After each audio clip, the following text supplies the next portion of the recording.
order. Thank you for joining us this evening. Please remember to mute your electronic devices. A majority of our voting members present shall constitute a quorum for the meeting of the Board of Education. We have all 7 members present. I declare a quorum is present. The agenda was posted earlier. We received our revised copy this afternoon. If there is no objection, we will adopt that agenda by unanimous consent, that is, without a voice vote or roll call. Is there objection? Is there objection?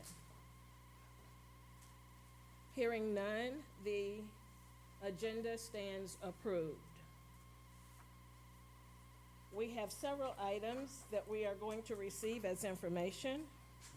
These updates will be presented for information only. No action will be taken on these items. The first item on tonight's agenda is from Volkert Incorporated with an update to be presented by Mr. Glenn Slater. Mr. Slater. Thank you, Madam President. Board members, Dr. Brown. This is our monthly update.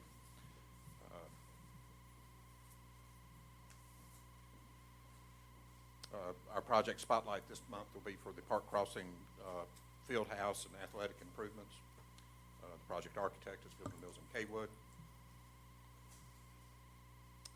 Here's our overall site of the project with the star that's to the right of the project, the location of the new field house, right on the end of the where the band room is now. It'll be a connector hallway coming from that area into the new field house. Project scope, it's a new head coach's office, and conference room, assistant coaches suite, where several of them will be in one room together. Film rooms for offense and defense, team athletic locker rooms, showers, restroom facilities, laundry for the students' uniforms and all. And then a study area where the students can kind of hang out there and study and be inside, or a nice little area for them. And then also a nice large weight room.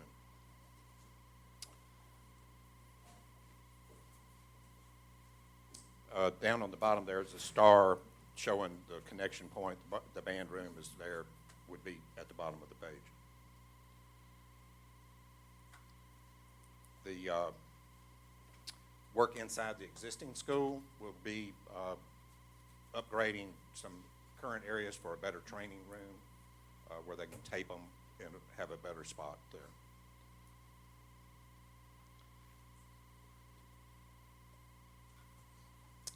I'm going to back up a little because I thought this is an initial slides that didn't come up. They didn't show up in color here. This bigger room here on the right-hand side of the slide is the weight room. It's about 4,000 square feet. The coach's office and meeting areas would be up toward the front, top left. The study areas would be the rooms that would be on the far left of the page, and then the locker rooms and such is toward the center of the building there. This is the renderings of it. It matches the school quite well. It's the same architects that did Park Crossing originally are doing this school, and they actual lead architect is working remote out of Texas, out of their Texas office, and zooms in to for our project meeting, but she's very, very familiar with the site. This would be looking head on at it. As you see, the kind of the entryways look a lot like the main portions of the school do now. Here's some renderings of the interior. The top is the locker room. The area below it there where it's got Thunderbirds written across it is actually in the weight room. And then the bottom rendering is the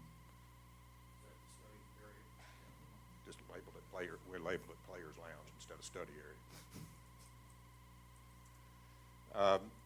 Where we are with the project right now on design, the middle phase of the design, which is design development, or DD, has been approved by the state, and we're moving into the CD phase at this point, which is construction documents, or the bid documents, will be ready about this time next month.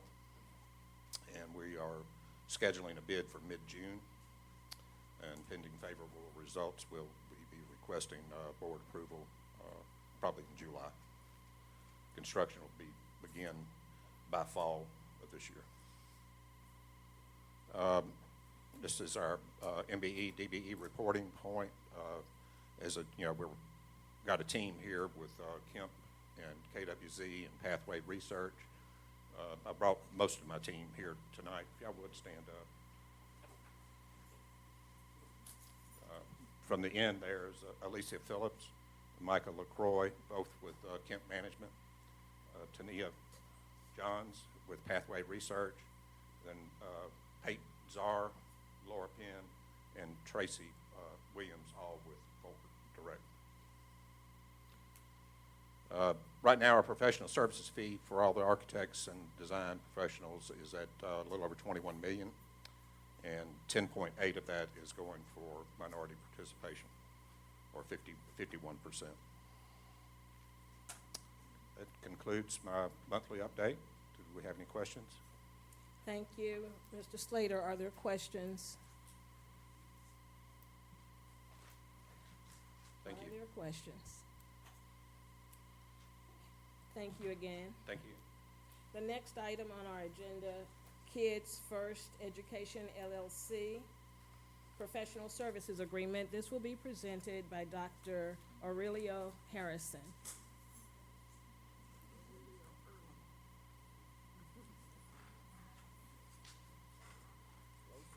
Good afternoon, everyone.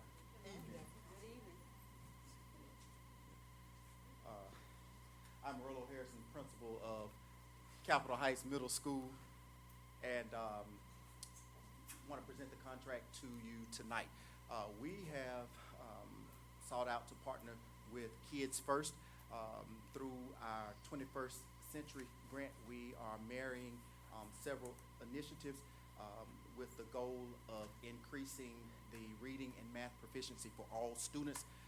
This partnership will allow us the opportunity to have services such as coaching for our teach staff and personalized one-on-one tutoring and tutoring in small groups for our students.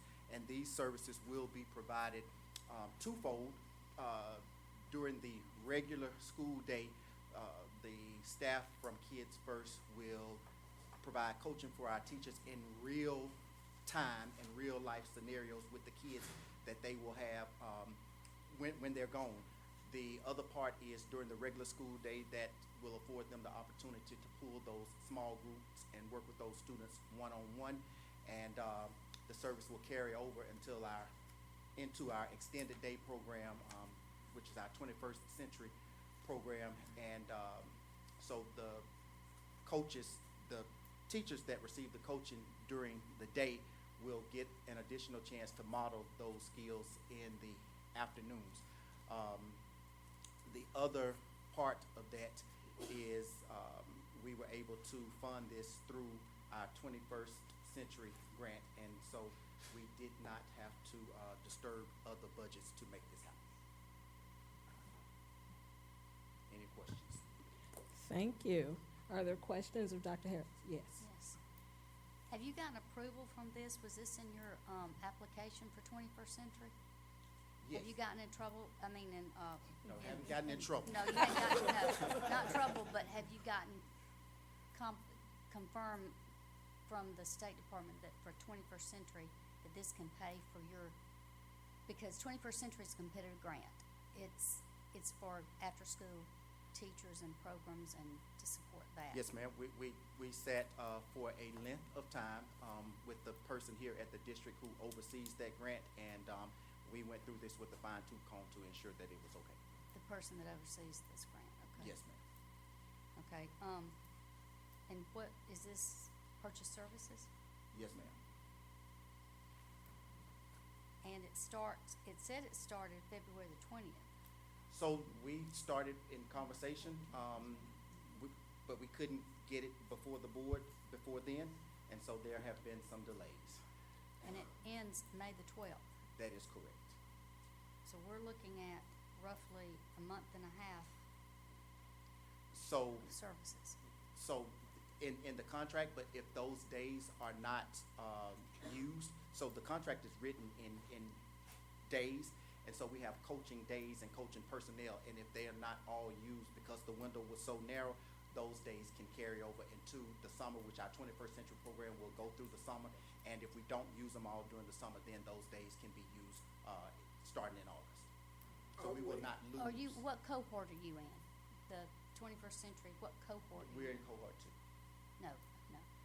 You're either in cohort 15 or 16. Do you know what cohort you're in? This is the 21st last year for us. This is your third year in correct. cohort 15. Okay,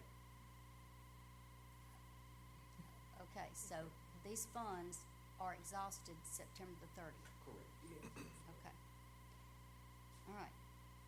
And you've gotten your application, EGAP application has been approved up to the state, and you've gotten approval to spend these funds. That is correct. Okay. Thank you.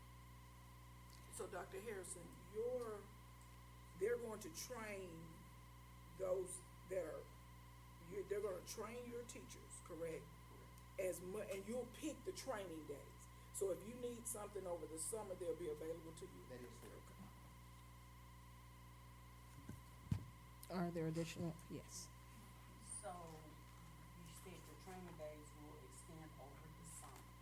So how far, you said September the 30th is the 30th is the last day. So everything has to be exhausted by September the 30th, correct? Correct, and there are like 33 training days that are included in the contract. Well, if you start now, but it says it ends May the 12th. Correct.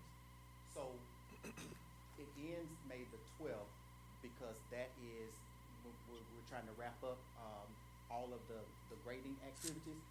And so we wanted to make sure that if we needed those days to go into the summer portion of 21st Century, we could do that. And if we needed them to start the beginning of next year, we would have those as well. So you have put your application all the way up through, and the State Department has approved it. Yes. So my question is, this company that, we're using is what? Kids First. Kids First, and where are they located from? Kids First, they're here in Montgomery. They're located in Montgomery. Yes. Are you referencing the parent corporation, That's the the question. parent company? I think it's a Mississippi-based company in total, but they have branches here. Okay, one last thing, in their literature, they give out for each school what their scope of work is. What is the scope of work planned for Capitol Heights? So the scope of work is, as I stated earlier, they will provide coaching for the teaching staff. They will provide small group tutoring for students and individual sessions for the students as well. And you've gotten approval from the State Department that all schools, that all teachers, I just wanna make sure, because this is a 21st Century competitive grant. Yes, ma'am.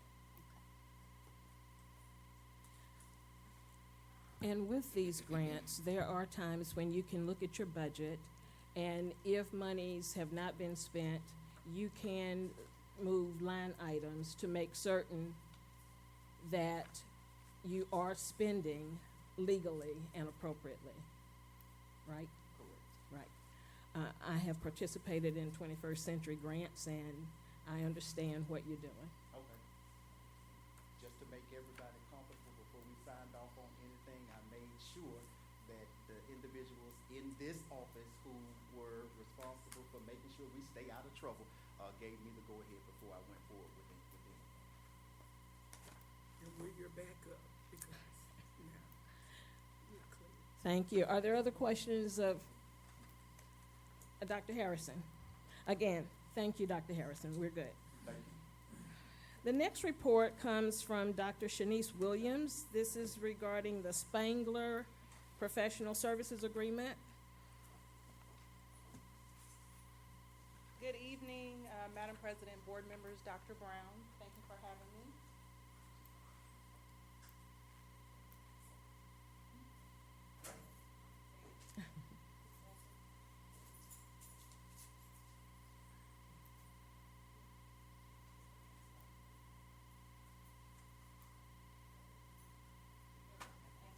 Thank you.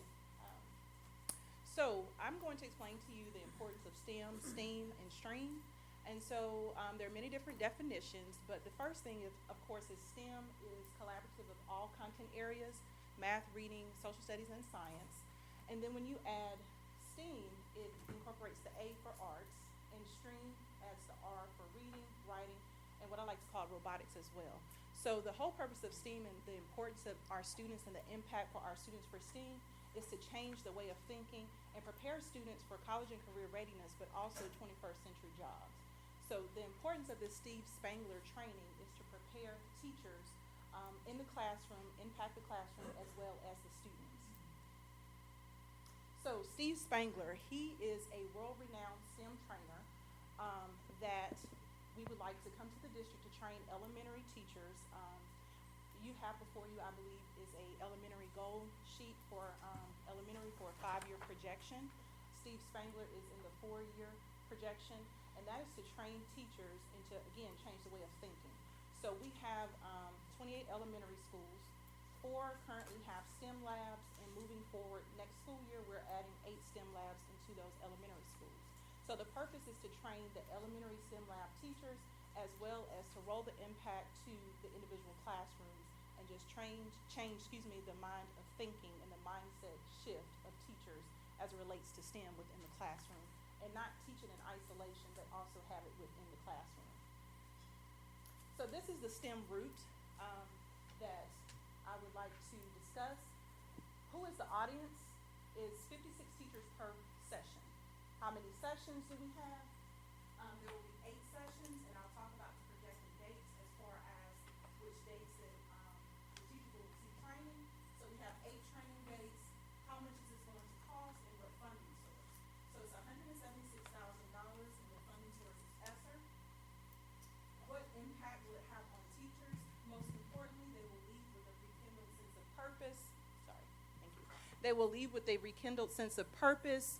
They will also explore simple engagement strategies because we want to change the traditional classroom, have more hands-on learning, more small group instruction, which I think will therefore impact the proficiency scores and the student scores in testing and mastery as well.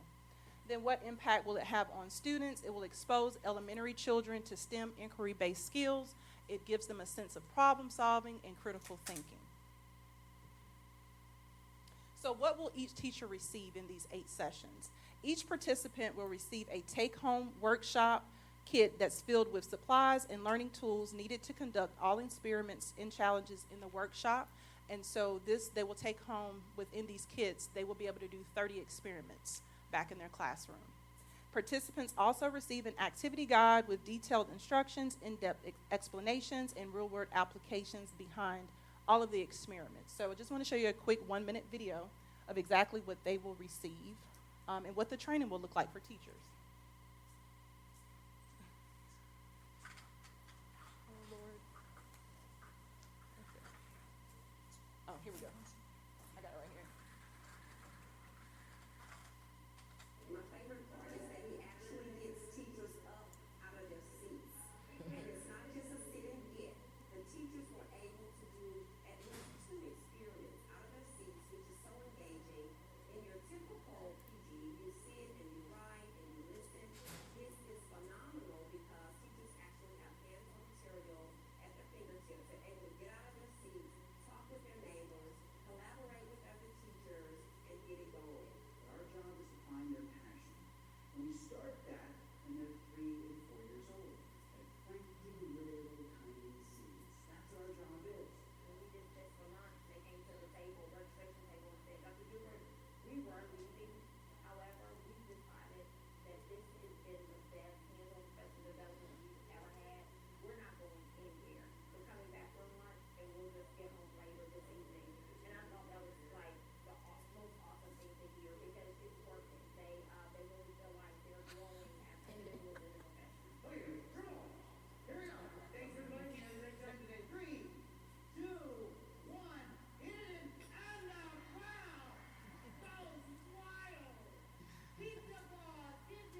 Okay, so the projected training dates, we have 8, as I stated. The first 2, well, let me back up. Principals will be asked to participate and select 2 teachers from pre-K to 2nd grade and 2 teachers for grades 3-5. But they will also include their STEM lab teachers if they are a STEM lab school. And principals will participate as well. The first 2 dates are called Kickstart to STEM Collaboration and a Professional Learning Community. This will start in October. First pre-K to 2nd grade teachers the first day, and then the second day 3 to 5, 5th grade teachers, and it'll be a full day of STEM professional development, and it will teach them the 4 pillars of communication, collaboration, critical thinking, and creativity. In January, we will have a follow-up training, which will be days 3 and 4 for those same cohorts of teachers. And then in May, looking at those 2 dates to possibly do a STEM summer camp for our students with summer learning that incorporates reading and math as well. And the last 2 dates will be a back-to-school stimulating student success, and that looks like teachers new to the district, novice, and or veteran teachers that need some support. Thank you. Any questions? Are there questions of Dr. Williams? Yes. How are you gonna circle back around and this good stuff, which I'm very excited about, to make sure it's being incorporated and being used like it's supposed to be? So great question. Sustainability within the goal projection for elementary STEM goals in year 5, which is 24-25, you have a copy. That looks like we also wrote a grant with AUM. They're going to participate with us for STEM lab for elementary school teachers and students. So we partner with them as well for sustainability for after this contractual agreement, and then also doing classroom observations, working with principals and teachers as well as senior leadership. Yay. Go Great ahead. presentation. I love it. This is awesome. Do you think that 2 is enough? Do you think I know it's expensive, but do you think, or should we just start with 2 and then grow as we go? Yes, ma'am. Okay. Great question as well. So we are going to start, well, when you look at starting with the 2, so that's technically 4 teachers per school, actually 5 possibly. It's 4, 2 teachers in the lower grades, 2 in the upper grades, and then the STEM lab teacher. That's true. So that's the start. Mhm. Hopefully we can contain, like I said, sustainability with another partnership, and then go from there. And perhaps Mr. Watts can find the money to expand the learning. I'm As- confident. As the first cohort begin to be trained, hopefully we will train trainers so that we have the expertise right here in our own Yes, ma'am. district. And to also retain teachers within Montgomery Public Schools as well. Absolutely. Well, what was most exciting to me is not a question. Looking at the schools that you're beginning with, giving us a good foundation. Year 5, we're looking at all of our elementary schools having this lab and all of our teachers being STEM certified. So this is very exciting. Thank you very much. Thank you. If I could add, we're constantly looking for other sources to also offset some of those costs. So Mr. Watts and I are tag teaming that. Mr. Watts can find them. Thanks Well, again, Dr. I was Williams. gonna say, Dr. Brown, 21st century, when we apply for those grants, that's Uh-huh. competitive, that's 3 years of, and they're big on STEM and Uh-huh. STEAM and, So we have some avenues to get that taken care of. okay. Our next report is the Communities in Schools Grant. Dr. Williamson. Good afternoon Good afternoon. to the board chair, board members, Dr. Brown. I'm coming to you to talk to you about this awesome opportunity that we have as a district to participate in the Communities in Schools grant. This grant will provide $1 million over a 3-year cycle for us to cumulatively work with 15 schools over those 3 years to strengthen what we are already doing with PBIS, MTSS, excuse me, and any of the supports with our wraparound services, excuse me, to support children who are at risk. Through this grant, it will allow us to do something that we've never been able to do before, and that's to have dedicated staff in the school as well as a dedicated person in the district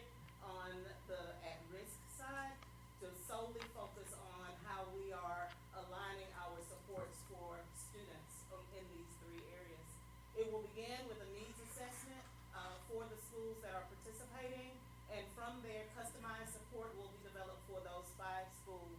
Over the 3 years, 5 schools will be added each year, and as I said, by the end of the 3-year cycle, we will have 15 schools that are participating in total.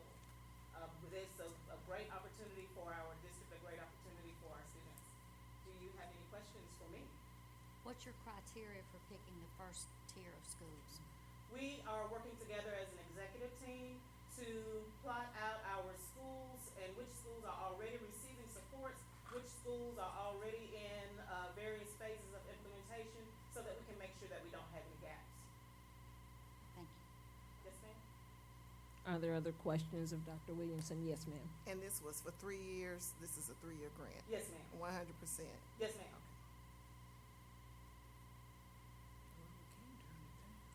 Thank you, Dr. Thank you. Williamson.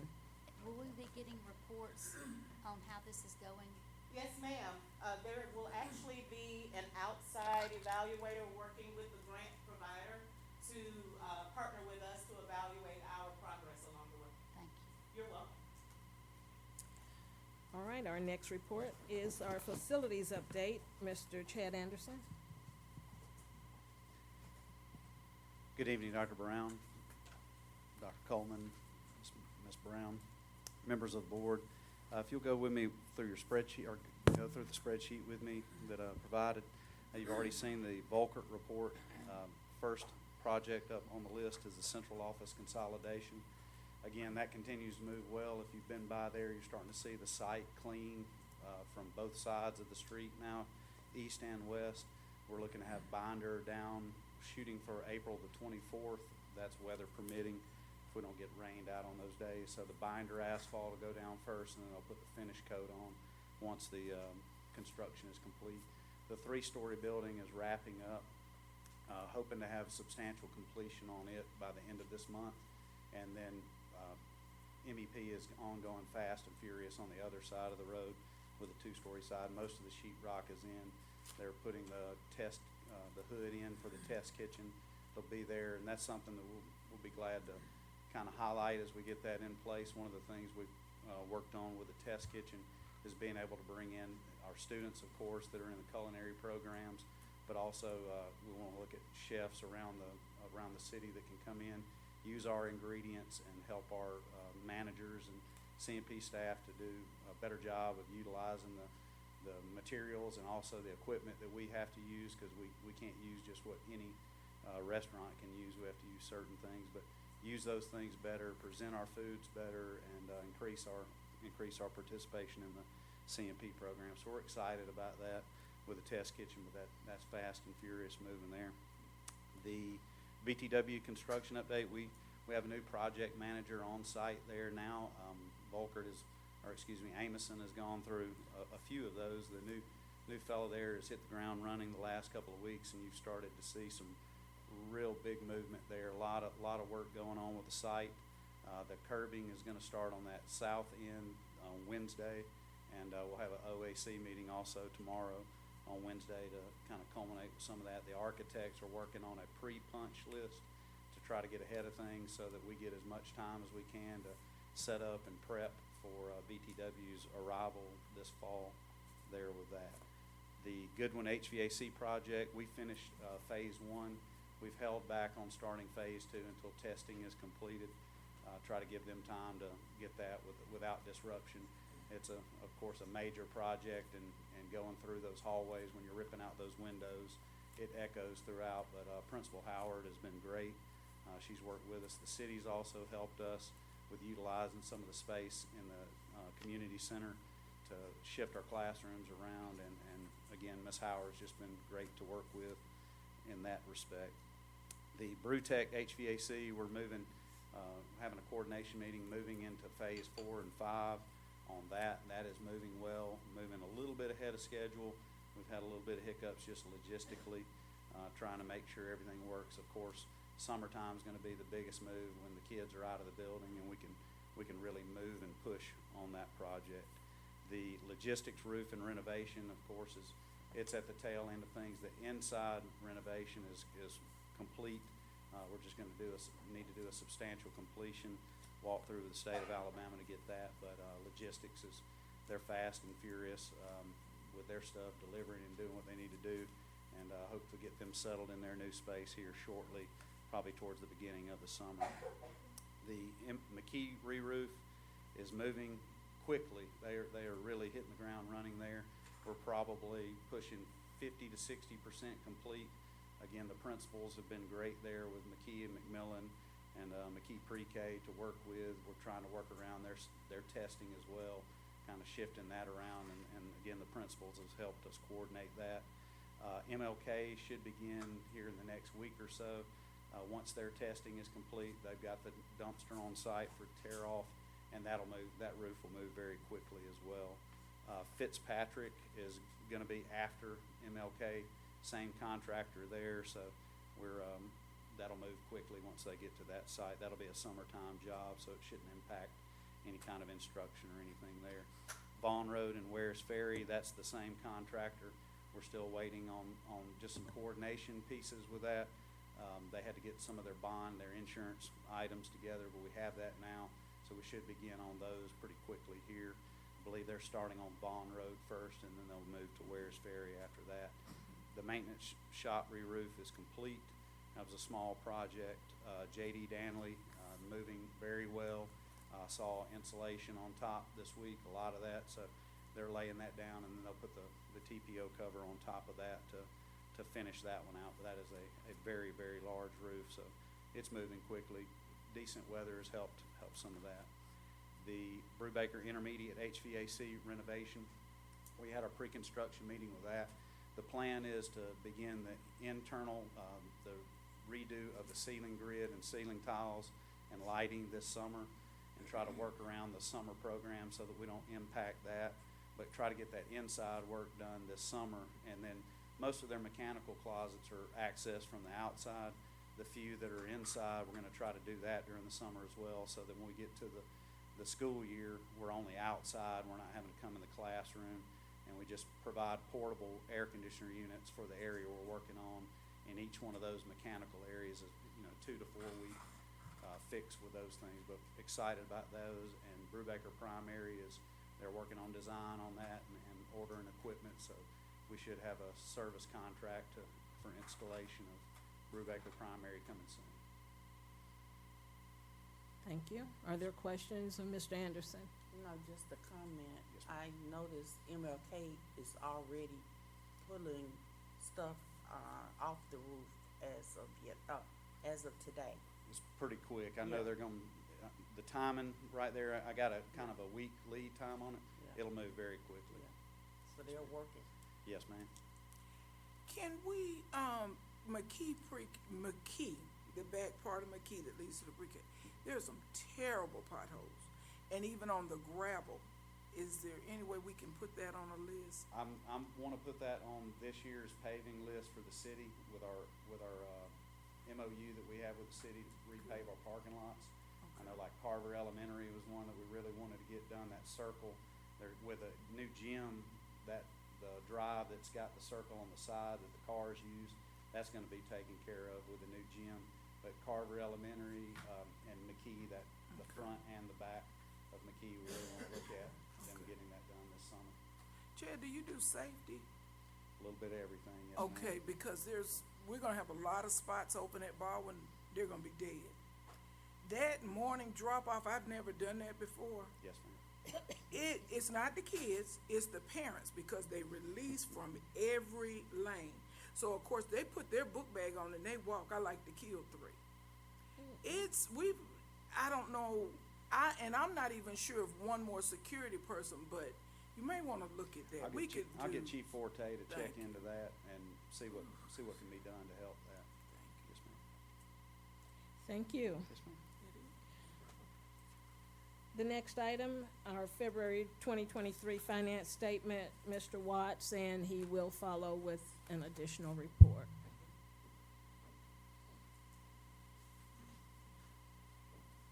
Thank you, Madam President, members of the board, Dr. Brown.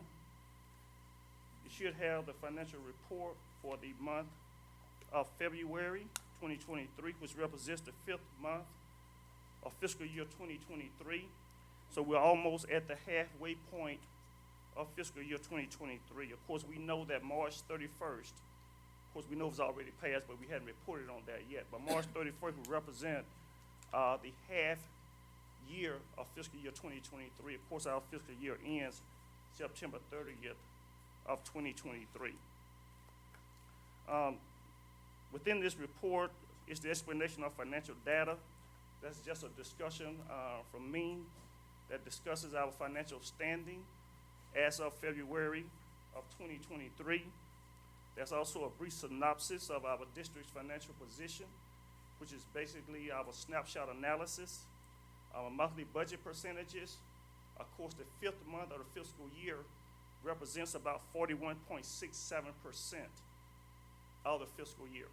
And I'll get into that in just a second.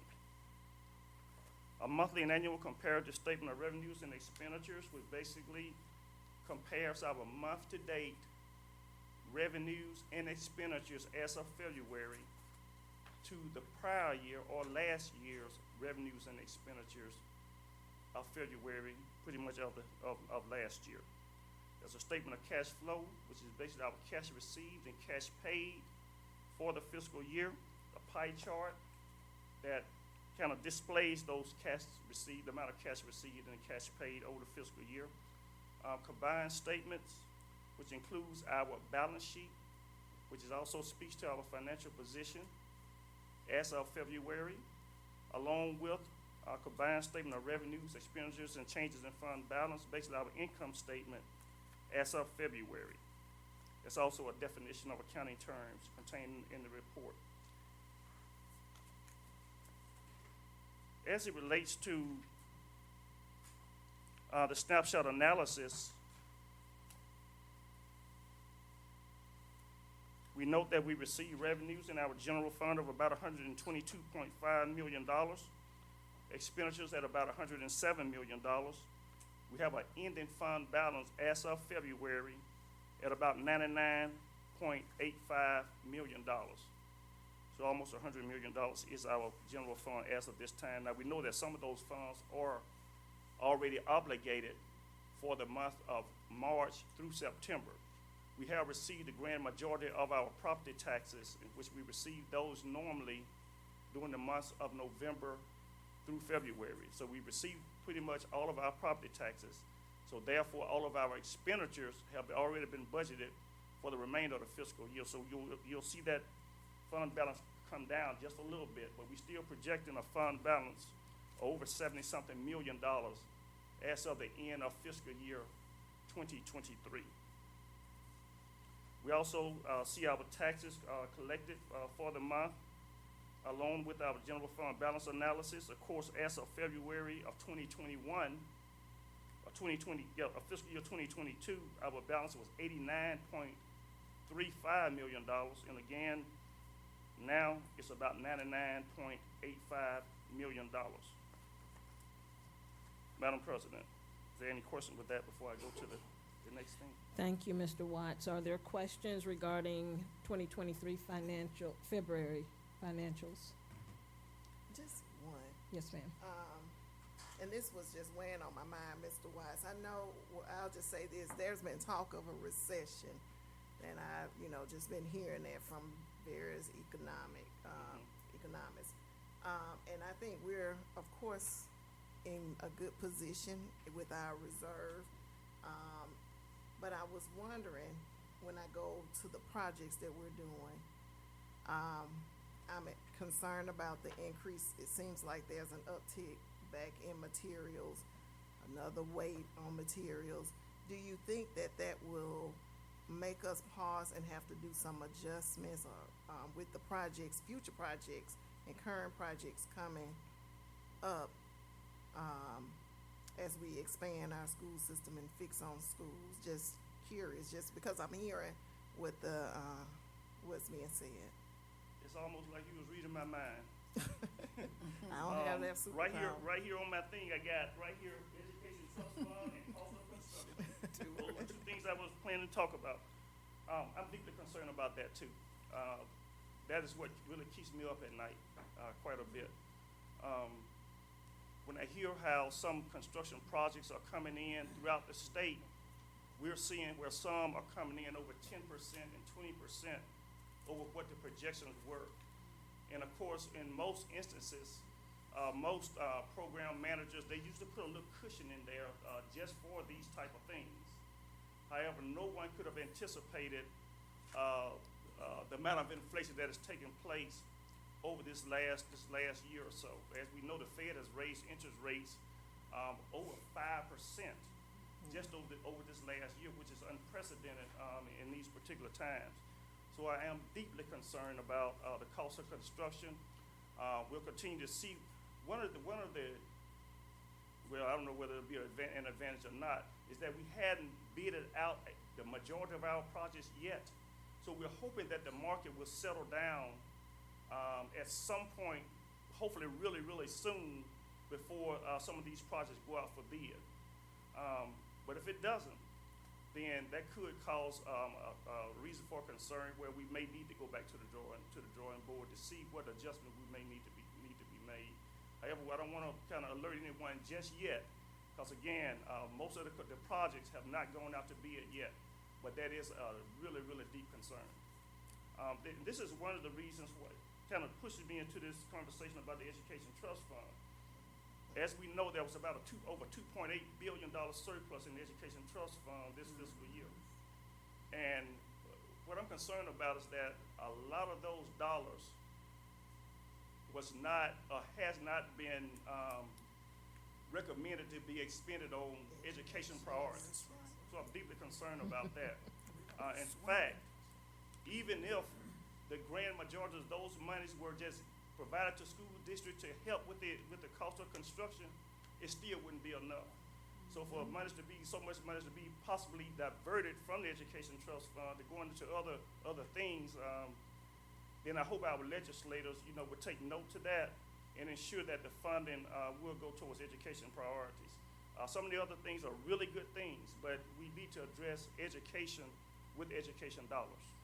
If I may just add to that. And I'm so glad you said that, because it's going to take our community throughout Alabama to start showing up at these meetings and calling legislators to let them know that they are not happy about what they see happening to the Educational Trust Fund. We want to build Alabama, but you can't build it if you're moving money somewhere else and not investing in children. Yes, ma'am. Yeah, recently we attended a meeting and we heard that our legislators believe in preserving funds when we have excess or surplus funds. But at the same time, if you want to protect the money, why would you carelessly give it away? And we say carelessly because it's our money that they're spending on non-education issues. So, we will be asking, this board is definitely concerned, and we are engaged, and we're asking our community to please support us by writing your legislators, calling them, doing whatever you can. I smiled when you said that it was on your agenda, your notes, to talk about ETF. Yes, ma'am. We've got to protect our monies. Thank you. Yes, ma'am. Do you have by now the reduction in federal funds? Yeah, Not yet, no, ma'am. okay, all right.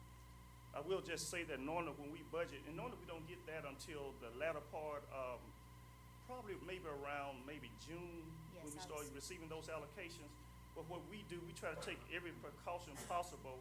So when schools and the various departments are budgeted, we usually reduce the amount of allocation from the prior year about a few percentages, and just so we just for budgeting purposes. And of course, anything over there would just be gravy for them, but we want to make sure that we take under consideration that there may be some reductions there. So you haven't heard any rumblings of a percentage? No, ma'am, not yet. I figured it'd be June, but you just never know. Right. Okay. Thank you again for that, Mr. Watts. Now, if you'll talk to us about a proposed finance department position adjustment. Yes, ma'am. Madam President, as you know, that we have tens of thousands of dollars worth of electronic devices, computers, and all types of physical assets. And we find it necessary to ensure that we are taking care of our inventory, and we are accounting for all of our inventory in the correct way. As you know, the auditors, they do ask, of course, they do sample and go out and test and do all kinds of things to ensure that our physical assets are in place. So I am recommending a position in the finance department for a person to kind of help us with this inventory and responsibilities. Of course, right now, there is one position that's already open in accounts payable, and I'm recommending to eliminate that position. Because now with the amount of electronics that we have now, and we can do so many other things now from a computerized standpoint, I see no reason for us to fulfill that position. And that certainly would help us pay for this person that would assist us in inventorying. There's also another position that I'm recommending downgrading. There's a position called accounting supervisor that we still have open. Been open since some point last year. And I just did not fulfill it because I didn't think we necessarily need that same position. But I'd like to downgrade that to a senior accountant position. And with these two moves, it will more than pay for this inventory position for the finance department. I have a comment, Madam Thank you. President. Madam Yes. President. I want to say this because everybody looks at me as kind of the dog when it comes to new positions. But if anybody ever wanted new positions, the way you've come across is let's eliminate this but make this, it just comes across so much better than just adding. And I know some people want to kind of can me for saying this, but it just comes across better when you think outside the box enough to say, hey, we don't need this. And I think that's why we have so much trust, all of us, including our superintendent. I know that we would be lost without you. So, thank you. Yes, and your rationale for the need of it, thank you, because that gives us a ground to stand on. Inventory is so important. Yes, ma'am. Thank you. And we don't want you up at night, cause you'll say no to the good stuff. Yes, ma'am. Are there other questions of Mr. Watts? Thank you, Mr. Watts. I'll get you something. At this time, are there new business items to come before the body for discussion and/or consideration? I have a couple. Yes. Okay, yes. One, I just wanted, I had mentioned earlier that we needed a better microphone system. We hear each other up here, but sort of like Jay did earlier, she got up and helped Dr. Shanice Williams and gave her the mic.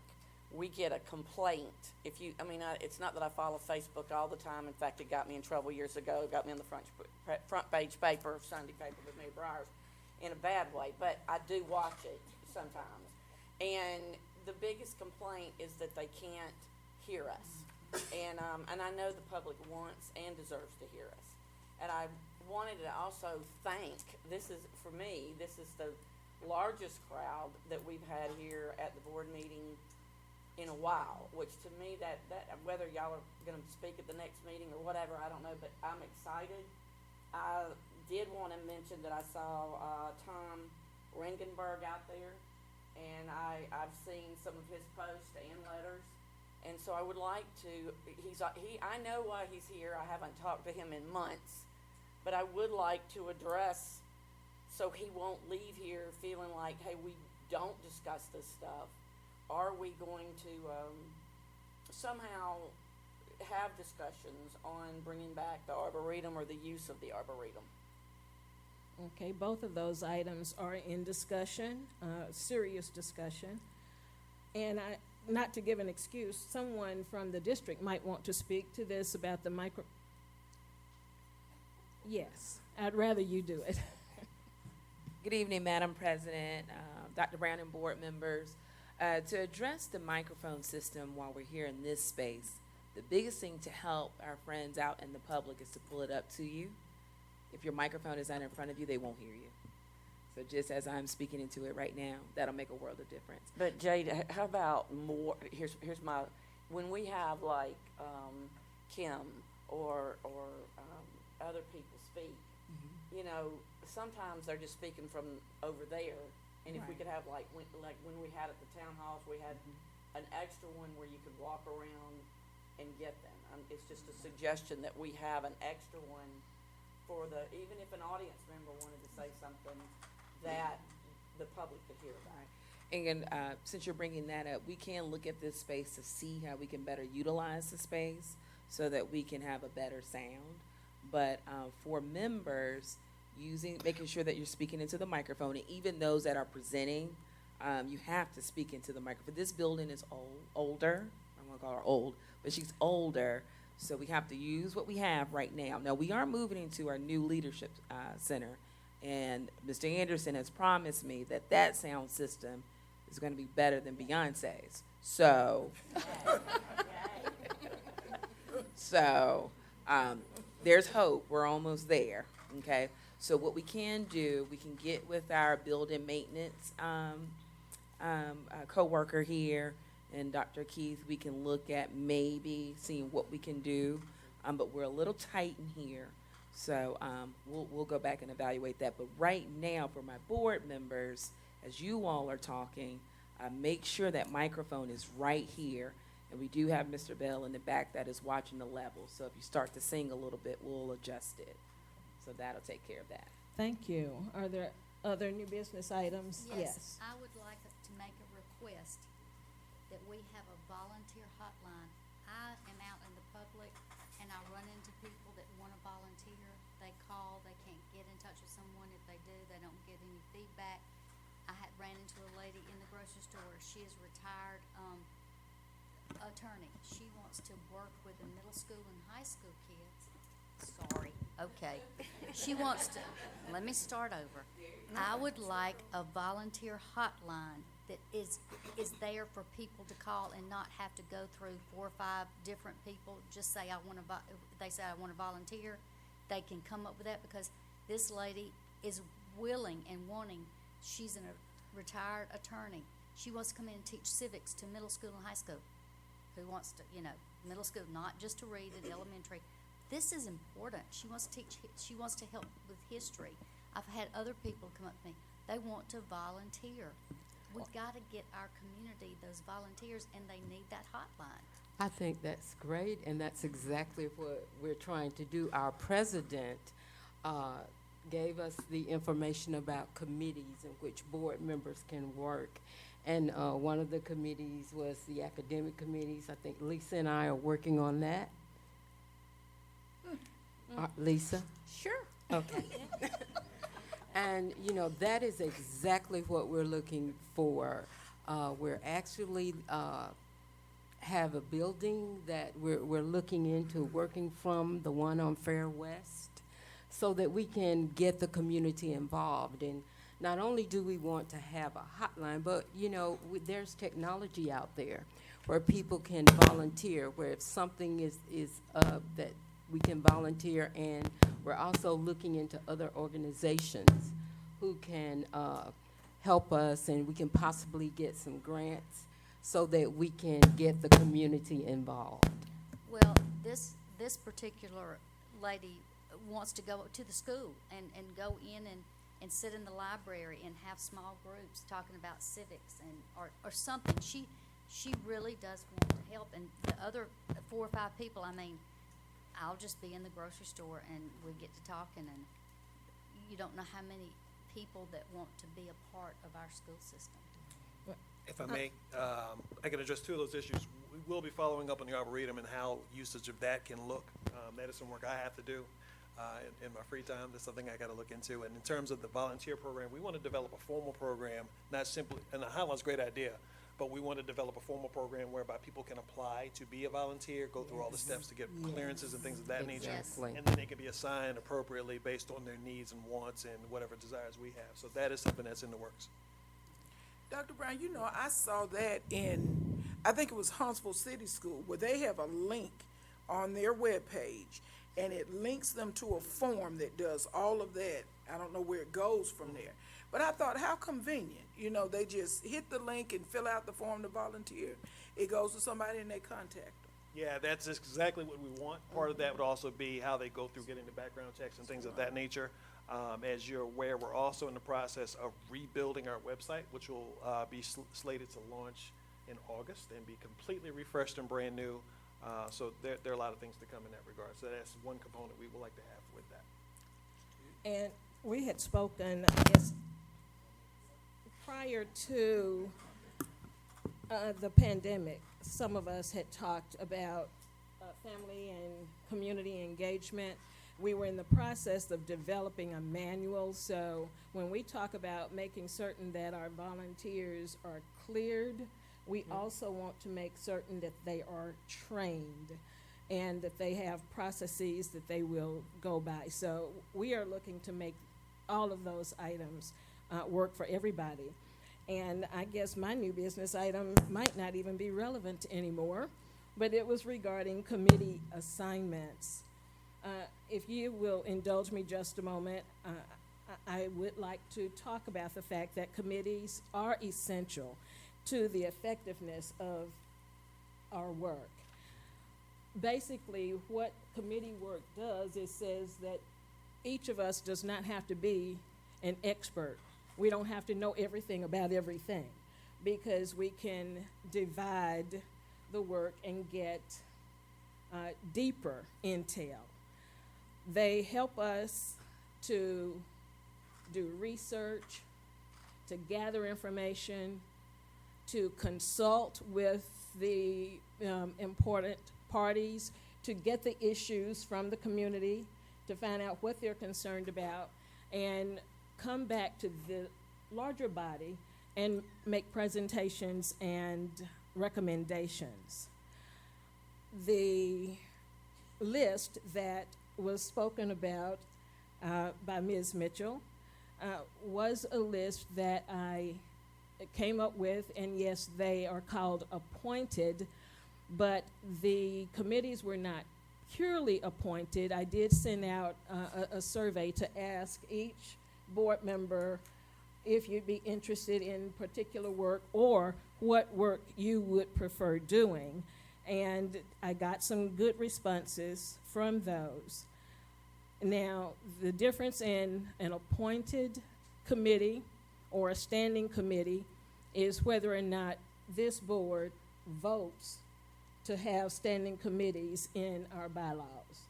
So at this point, all we can have are appointed committees because they are not listed in our bylaws. And a couple of our team members are excited about getting ready to do some of their committee work, and so am I. I did receive a question on what each committee would be doing, and pretty much, since I am not a dictator, some of the work on defining what your roles are, you would help define what your roles and responsibilities are. But I do have samples and examples of what those committees can and should be doing, and it's going to be catered to Montgomery Public Schools. So I'm excited that we're all excited about getting a chance to work together, learn more, and I'm looking forward to us digging deeper into the literature and bringing research-based, solid, data-driven responses and changes to our district. So, thank you. Are there other? Yes. One is a recommendation that we looking to get an in-house attorney for our district. That was one of the 3 positions that the board could hire for, and I know I've been in discussion with some in reference to that, but I think that we need to bring that back, that went away during the time of intervention. The other one is a question. I wanted to know if there will be information released for summer school, and that's because I did have a question from someone when I was out about summer school, and I was asked if it would just be enrichment only, or will it be summer school? that information's been released already, and it's a typical summer school with enrichment activities as well. I think that went out about 3 weeks ago to start in June, for the month of June, basically. And that would be for promotional opportunities for students as well. Yeah, well, and it's on our website. I believe so. Jade, is it on the website? Do you know? Okay. So it's for the full month of June? That is correct. Okay, thank you. Monday through Thursday of each week. Okay. What times, please? I believe it's 8:30 to 12, 8 to 12, Okay, thank you. something like that, 8 to 12. Okay, Ms. Smith, One more. right. The other one is when, and this also came from a citizen, when we have citizen comments, they would like to have a follow-up of whatever their concern is, like at the next meeting, if we can just give them an update of how that has been handled and addressed. Okay, are there other issues? Yes. I have one more, and it's pertaining to the board itself, that we think about having a board retreat, not to bring anybody in, but with us for training. I've not been on a board committee before, I know what I'd like to tell you, but that may not be appropriate or what you want to hear. I'm just saying, so training would be my new business. Okay, we do, we're in conversation about our retreat. Thank you. It will be before the next school year. We're looking at June or July. Okay. And hopefully 'Cause not we a have summer weekend. conference. Hopefully not a weekend. Hopefully not a weekend. Yeah. Okay. Hopefully Thank not you. a weekend. You are. All right, But- sounds good. No, I haven't done all mine. I mean, I haven't. I mean, because mine is, and I mean, it deals with what we're saying. Okay. Like I said, I hate to be the schmuck here, but I've always been that. I win that. But the committees, okay, and I noticed, I did say, kind of squeaky, and that was for a reason. I need clarification. We have asked for exit slips each time. We haven't gotten any. I have asked for data, and I've got the data, but we have not received the data per school. We want to know, what's the attendance at each of our schools of teachers and students? How many days are are the kids missing? How many days are the students missing at the specific school? And I want to make, when you see these committees, I noticed not everybody's name was on there. I believe everybody's name should be on there. If it's not, vote me out. I want to join you. Two, if I'm not going to get the data that I've asked for, and I think other people are behind me on this, then what is it of use for me to be going and searching for data? I feel like, in a way, it's just busy work to keep me out of y'all's hair, and I'm in your hair. I want the data, and until I get that data, I ain't in no group. Okay, As you say, two things. Number one, our board members all were appointed to committees. Everybody was appointed to at least 2 committees. One, you would chair. The other, you would be second chair or co-chair, and then be able to bring people in from the community to assist. Secondly, I don't really see the relationship between the two, unless you are asking, will those committees be assigned to help collect some of that data that you've been asking for? So I didn't understand the relationship between committee assignments and receiving information that we've been asking for, but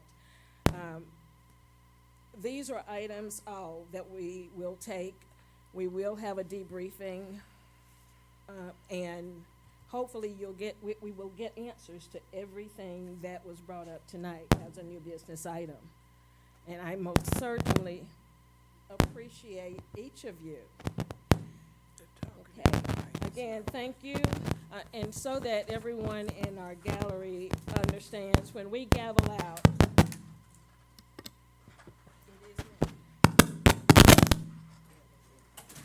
We're gonna blow up.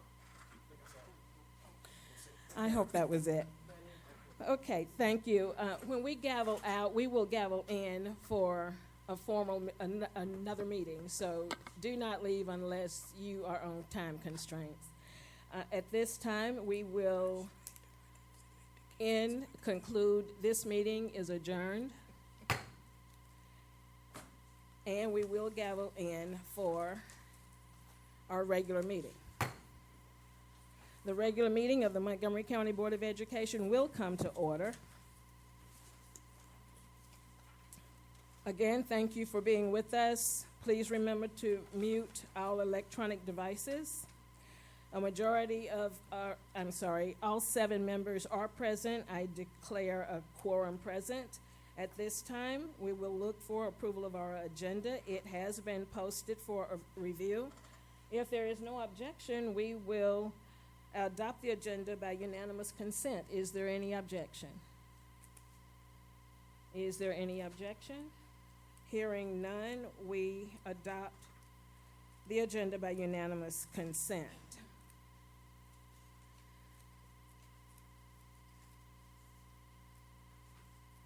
At this time, Ms. Jones will come forward with recognitions. Good evening, Madam President, Dr. Brown, and board members.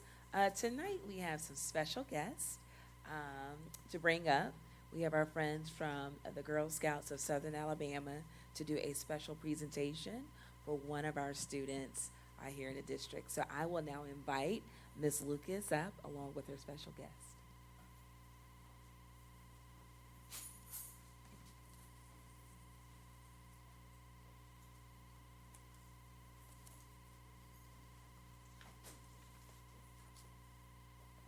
Good evening. I really am here just to get out of the way and introduce a remarkable young lady.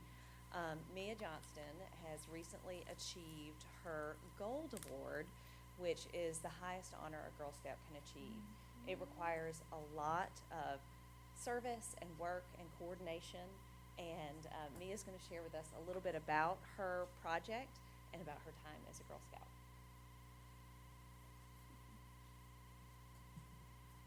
Hi, my name is Mia Johnston. I'm a senior at Booker T. Washington Magnet High School.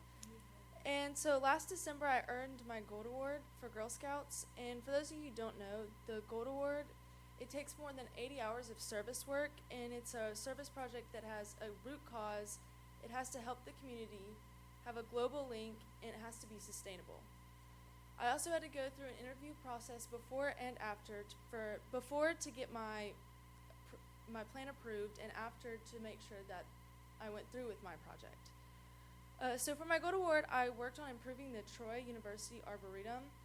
It was once a place of where 12 miles of trails were, and over time, it just became super overgrown and unwalkable. And so I started by clearing trails and lining them with fallen or cut down tree limbs. And then next I made around 20 signs to help label the trails, and I painted the signs to correlate with color-coded maps. And I made sure not to use red or green because I wanted it to be accessible for red and green colorblind people. And then I built 2 10-foot bridges so people wouldn't have to walk through mud because there was water damage when it would rain.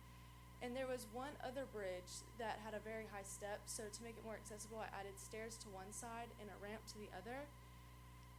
And then finally I held a trail walk in late October just to get the community out to see what I had done.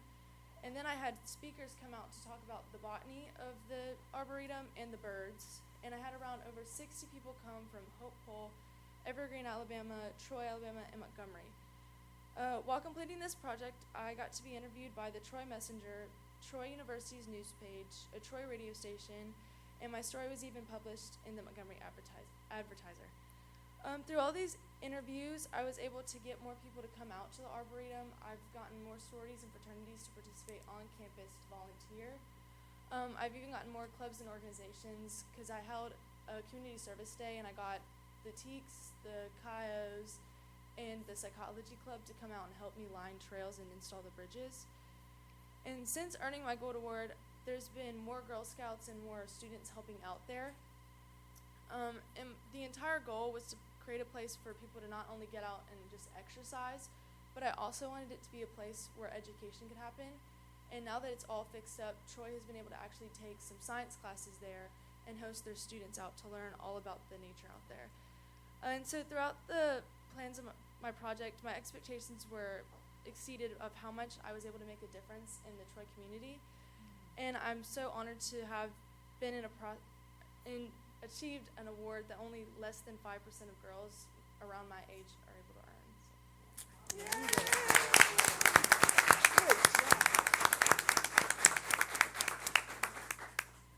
I'm Carlin Edmonds. I'm the CEO of Girl Scouts of Southern Alabama, and we are so very proud of Mia, and we're so proud to have her here with all of you tonight to share her wonderful story and her wonderful accomplishments. So thank you for sharing that with us and for supporting both Mia and so many of our other girls here in Montgomery County. Thank you. Congratulations, Thank you. Mia.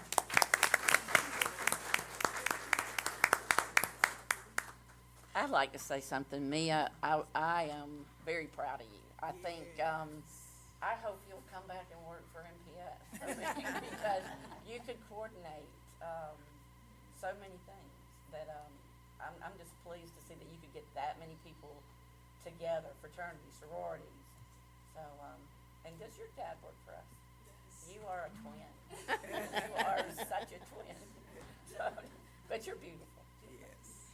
Madam President, may we have you all take a picture with Mia? Would that be okay? All right. I was just gonna say she's a pretty good route to the HR department, so I think we can get her on Yes, board. yes, we love it. And ladies and gentlemen, let's give Mia another round of applause.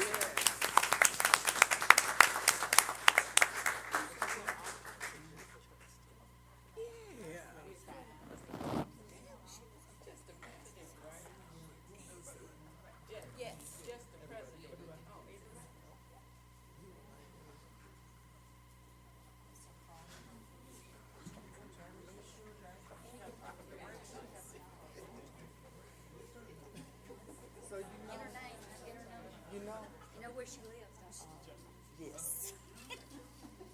So you already know. We know where Dad works. I know.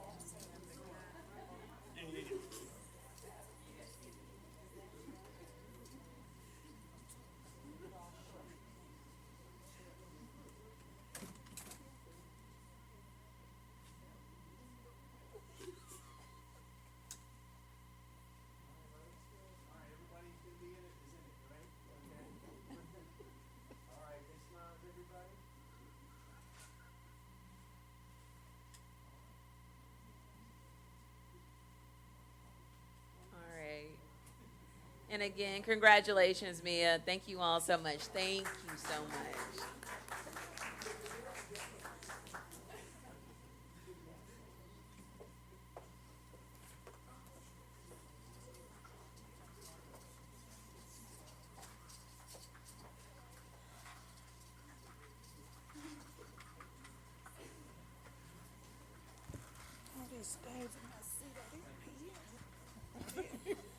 While we're reassembling, I failed to do my remarks early on. I'll try to make it quick. Last week, we celebrated National Assistant Principals Week. As an education family, we do value all of our staff. We thank and recognize our assistant principals for their hard work, support, and dedication to our schools, our students, and our staffs. Absolutely. Thank you. Thank you. Additionally, April is School Library Month. School librarians are essential to the successes in our schools and our communities. Please make certain that you thank librarians and staff, and please continue to advocate for our libraries and librarians. They are remarkable resources for our entire community. Some of you have taken on my challenge to ask, how can I help? And we appreciate you. Please find ways to be a part of the solution. Ms. Brown, Ms. Watkins-Smith, and I spent time with legislators last week learning how we could help. They need and they want our engagement. They are asking us to please help. The Montgomery delegation welcomes our feedback. As we strive to move Montgomery schools forward and upward, We have encouraged academic and professional excellence for all. Your elected board members are also engaged in professional learning and growth. Members Pamela Portis and Erica Watkins-Smith have just returned from an exciting learning opportunity, and we do look forward to hearing some of the inspiring and innovative best practices that we might call our own. And we still want to give them something to talk about. So, here are some of our highlights. Martin Luther King Elementary recently held a groundbreaking for a new playground at the school. It has been a long-time project of Principal Booker T. McMillan. Special thanks to District 4 City Councilwoman Audrey Graham for securing the funding, and Ms. Cassandra Brown for her ongoing support. The school is also in her district. Excuse me. Lamp High has 15 finalists for National Merit Scholarships. They are now in line for one of the most prestigious scholarships students can win as far as the college application process goes. Congratulations, Lamp High. And congratulations to BrewTech freshman Caitlin Glass.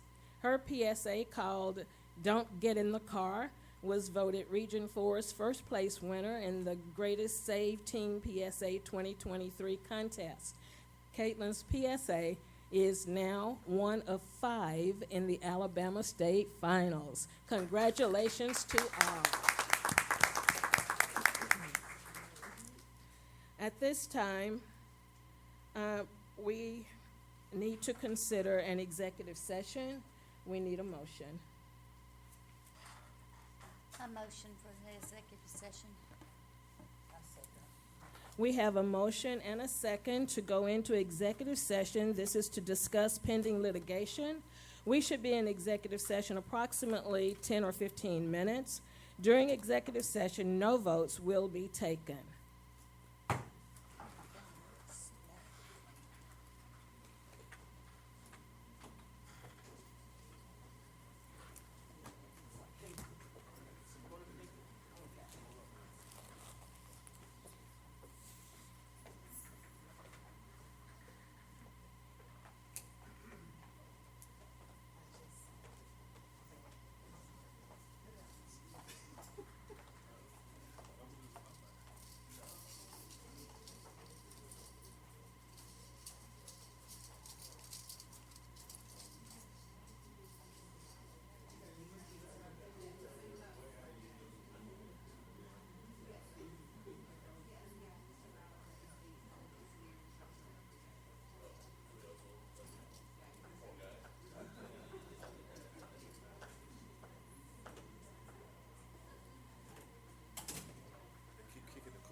keeps time. I don't know what I did to it. It used to not do that.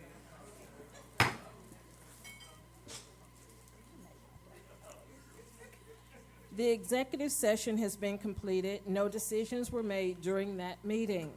We will now reconvene the regular board meeting of the Montgomery County Board of Education. Madam President, Yes. I'd like to recommend that the Montgomery County Board of Education retroactively approve the agreement with Beasley Allen Law Firm to represent the board in the pending social media litigation. Thank you. Is there a motion? I move that the board accepts the recommendation of the superintendent. I second. It has been moved and properly seconded that we accept the recommendation of the superintendent regarding the litigation. Is there a discussion? Hearing no discussion, we'll put it to a vote. All those in favor, raise your hands. It's unanimous. Thank you. At this time, we are ready for our scheduled public comments. We have two possible guests. I will read the rules and procedures for public participation in our board meetings. These requests must be made in advance in writing to the superintendent's office by 4:30 p.m. on the Tuesday preceding the meeting date. Requests must have specified the nature of the business to be taken up with the board and the name of the person who will address the board to be added to the agenda. Communications must be respectful. Discussing specific student or employee matters will not be allowed. Individuals who have concerns that are inappropriate to be solved in this venue are welcome to seek a problem-solving meeting with the superintendent.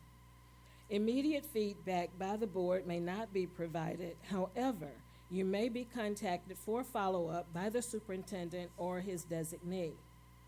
Public comments may not exceed 3 minutes. The board chairman has full authority to terminate the remarks of any person whose comments contain personal attacks, exceed the time limit, or are otherwise inappropriate. A speaker may be considered disruptive who continues to speak when their allotted time has ended, when asked to stop speaking by the board chairman, or is otherwise inappropriate. If a person fails to comply when asked to terminate comments, he or she will be escorted to their seat, out of the auditorium, and/or off of MPS property, depending on the level of disruption. At this time, we have Mr. Gene Sludge. Forgive me, Mr. Gene Sludge. I think he had to leave. I got a note that he had to, and I think it was on, I think the point was, and I did want to ask later, and I'll just send a message, it was about the summer school teachers. Does it include elementary coaches? That's not what's listed. That isn't? No. Okay. It's true. Mr. William Gilliard? Innovation. No. I didn't see it.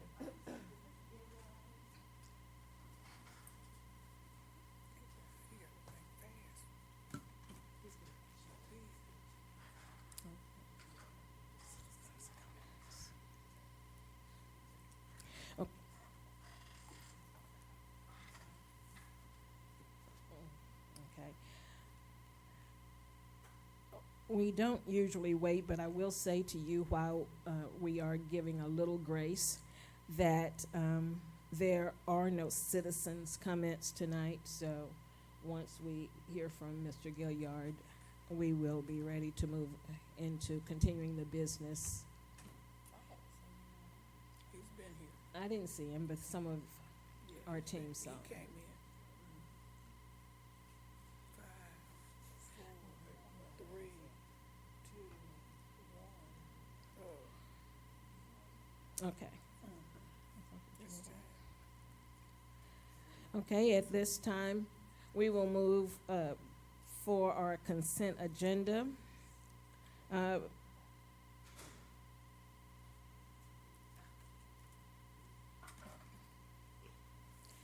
Thank you. Mr. Gilliard, the board gave a little grace. We're happy to have you here, sir. You may go ahead. You have 3 minutes.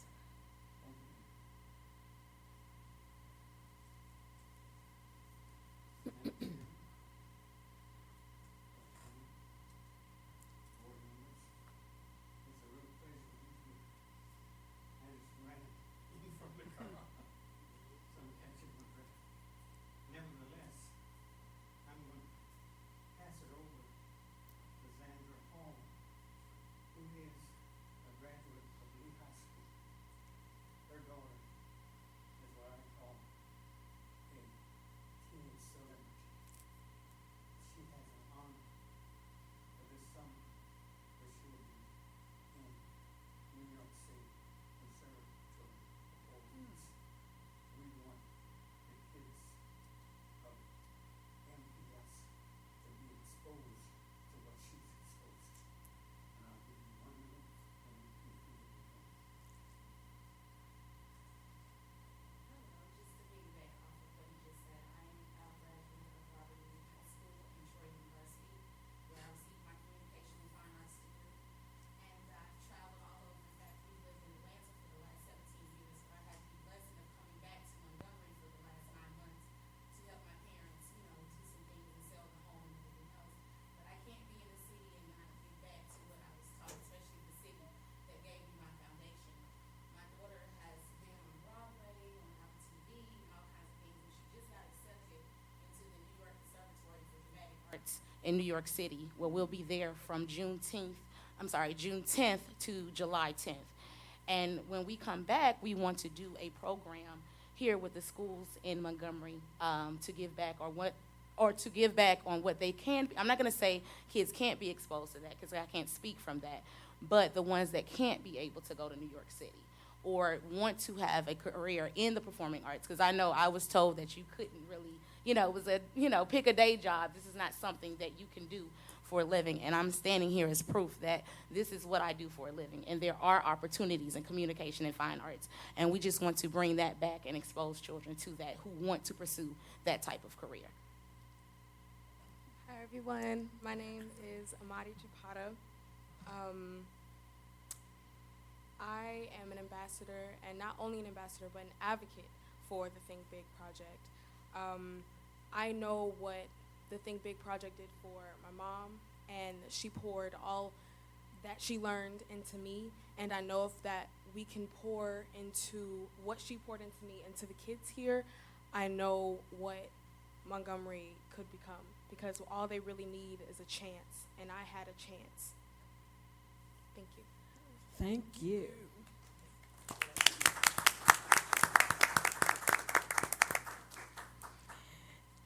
Thank you very much. Dr. Brown. Madam President, I'd like to move that the Board of Education consider and approve the consent agenda. You have heard the recommendation of the superintendent. Is there a motion? I move that we accept the superintendent's recommendation. I second the motion. Thank you. It has been moved and seconded that we accept the superintendent's recommendation on the consent agenda. Is there discussion? Hearing no discussion, we'll take a vote. All those in favor, raise your hands. Legitimate. It is unanimous. And legitimate. And legitimate, correct. Okay, thank you. It is unanimous. At this time, we are going to consider 2 items for approval. Personnel report, certified personnel. Dr. Brown. Madam President, I'd like to recommend the approval of personnel report certified personnel, pulling items 101, 130, 142, and 143. Sure, I can say those again. 101, 130, 142, and 143. All right, you're gonna have to go slower than that. Okay. 101, Okay, 130, okay, 142, okay. 143. Thank you, sir. You're welcome. You have heard the superintendent's recommendation. Is there a motion?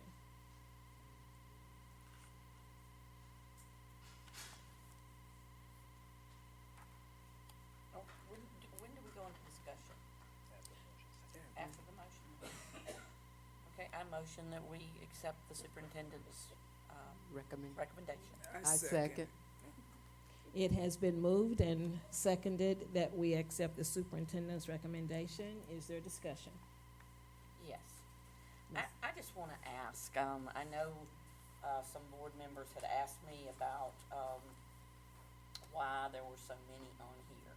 And I had explained what Kim Gillis had shared with us, and that it was mostly emergency certificates.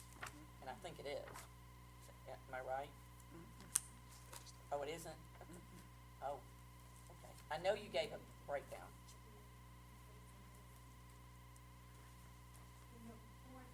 Yeah, we gotta have you on the mic. Yeah. I don't wanna go. You have it, Kim?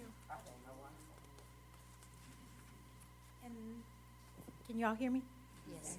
In your board packet update last week, I gave you a breakdown of what each of those were for, the different reasons we can non-renew, and believe it or not, we're retaining more because of certification than we ever have. And you heard some numbers pull this time. Some of those is because people took care of things and we pulled them. So it's a lot better than what you think. So if you just go back and reflect Okay. on that, I think you'll be pleasantly surprised. I was. Okay. Well, it was my suggestion, not that I know everything, but I was thinking, you know, I'll be honest with you, I thought they were all emergencies, but or most of them. When we do those, can we not, since we're trying to retain teachers, it's just an idea, that somehow we find out, maybe the principal finds out, somebody finds out, are these emergency certificates actually doing what they said they would do, going to school? And if they were, then we don't put them on here because we don't wanna That's lose why them. we're pulling. Oh, I got you. Before they ever make this board report, in your board report, I kind of detailed out what happens. The HR directors actually reach out to every principal to say, this one still has an opportunity. Let's not do anything. Let's just continue to work with them. And then some of them, when they're at their last option, then we don't have a choice, but they still have time. If over the summer they take care of business, we can hire them right back. But like this time, you notice Dr. Brown recommended that we pull 4 off the list because we found an opportunity or they took care of something that they needed to take care of. And so we're constantly looking at that, constantly working with them to try to reduce that number. And this time, we have when you look at the percentage rate, actually that report was done before we pull these, so that percentage rate is gonna be even higher for retention of our alternative and emergency certificates. So we are tracking them year by year. We Yes. know That's what why they. We have to. Okay. We have to, because if I don't know who's reached their limit or their max. Okay. Yeah, 'cause this percentage messed up my whole speech. Because, well, you know what, not with CERT though, sometimes it's the school slow to send you stuff. So sometimes you don't meet that deadline, so this is a good number. And like I said, it's Yeah, gonna I be like better once I do these. I'm constantly tracking that data. Well, it still breaks my heart that our math and science teachers and foreign language teachers, there's so many of them. It breaks my heart, But especially Pam, in middle these are school. non-renewed for poor performance, that's like being without a teacher. Well, that's true, but still, it breaks my heart. Those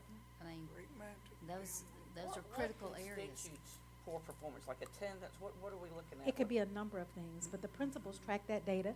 And if we don't have any knowledge of that, we say no, because you haven't done something to help with that.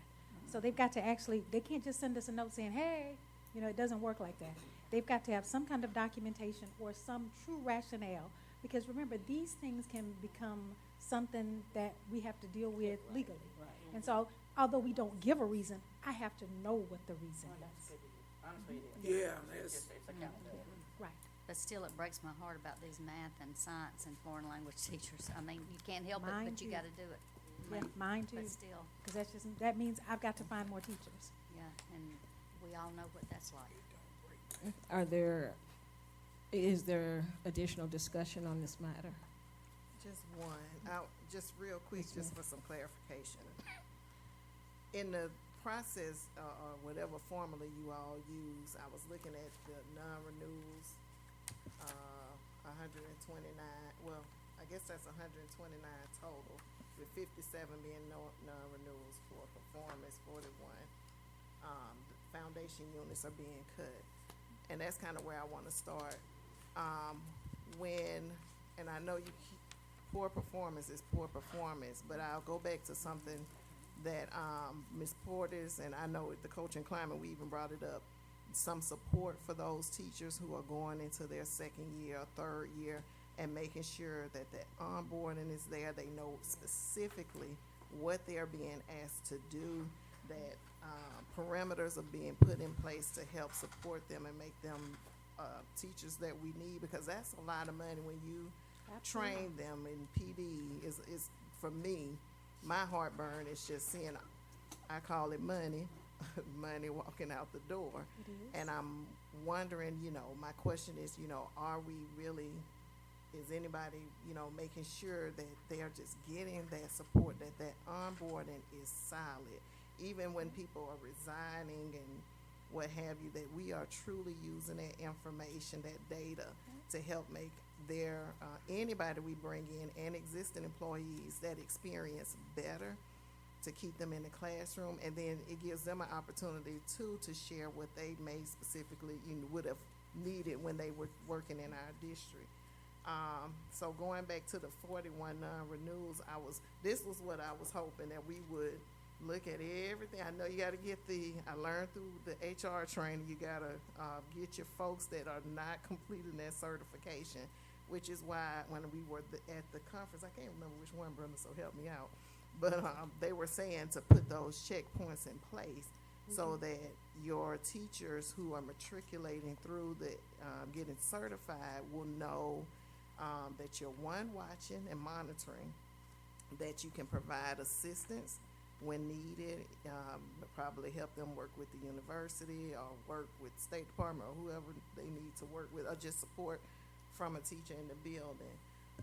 But having those checkpoints in place, and yes, the percentage is good, but every time we let teachers go, my mind goes, that's an opportunity for another district to scoop up our teachers who we so desperately need. Because one of the things that I know came out of the legislature meeting was getting the divisors down. And in order for MPS to do that, we really have to do all we can to preserve positions, but also feed into our teachers professionally so that they are equipped and ready to work in our environment without us having to let them go outside of the state cutting units because of student decrease in population. There's Yes, nothing I because can. there are 15 teachers on this list just from Goodwin. There are 5 just from JD. That rips a school apart. We understand. Okay.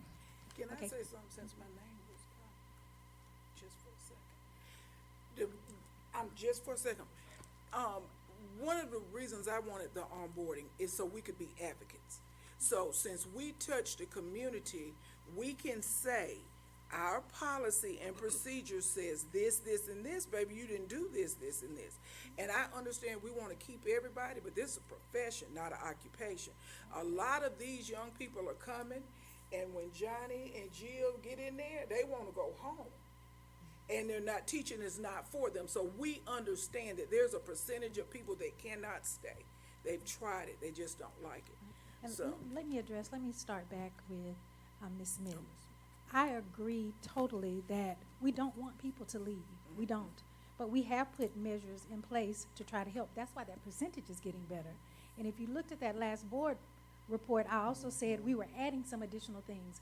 As we learn more and I develop more strategies, we see things that we actually put into place. I really expect with the stop gaps that we're putting in place, because you see an increase this time, I expect an even better percentage next year. But that's all we can do, is we can see what the trends are and we can respond to each one of them. And what we're trying to do is be proactive. We're already planning for next year what the stop gaps will be to make sure that they're in place. And they work this time. You see those percentages. Normally, that's very different at this time of the year when we give you that first report. It's, well, you know what it looks like. You've been here, and it's usually not very good. Can we do better? You can always improve on anything that you do, and we're very open to that. Ms. Gillis, thank you so much for your clarification. Is there other discussion before we take our vote? Thank you. At this time, we'll take the vote. All those in favor of approving personnel report certified with the removal of persons 101, 130, 142, and 143. All those in favor, raise your hands. It's unanimous. Thank you. Dr. Brown, personnel report. Madam President, I'd like to recommend for approval, personnel report, classified personnel. You've heard the recommendation of the superintendent. Is there a motion for adoption? Madam President, I move we accept the superintendent's recommendation for classified personnel. And I second it. Thank you. It has been moved and seconded that we accept the superintendent's recommendation for personnel report, classified personnel. Is there discussion? I just have one comment. Is Mercer, when they do the wage, are they looking at classified also? When they do the study?